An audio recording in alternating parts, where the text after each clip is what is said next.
Have students place a quarter flat on a table with a penny several centimeters away. The face of Lincoln should be turned towards a student.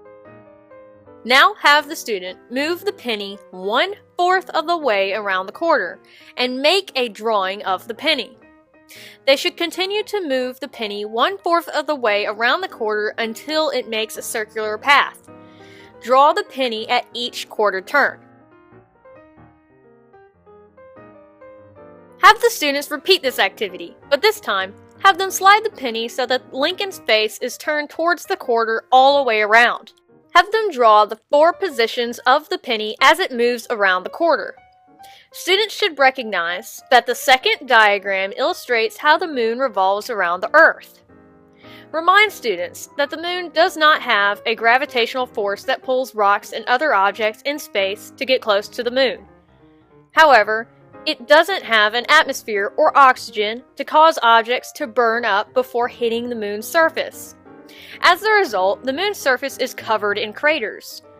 Parents may want to help the students with this investigation as a demonstration to avoid creating a potential mess or cleanup. Add flour to a cookie sheet almost to the rim. Then add a layer of paprika or colored sprinkles. Have students drop marbles and other small round objects as they stand above the cookie sheet. Carefully remove these objects and continue to drop marbles as some of them overlap previous craters. Have them observe the craters that form on the cookie sheet and compare them to the picture of the craters on the moon.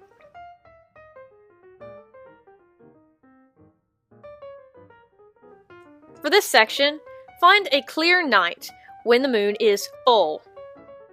Find a window where the moon is visible and have students tape a dime to the window pane with a piece of clear tape. Have the student close one eye and move forward and backward until the moon is covered by the dime.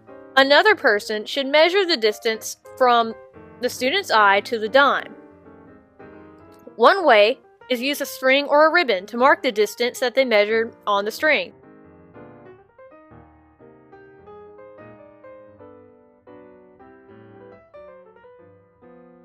Measure the diameter of the dime in millimeters and divide the distance into the distance from the eye to the dime in millimeters. If your measurements are accurate, your answer will be about 110. They should get the same answer if they used a quarter instead of a dime.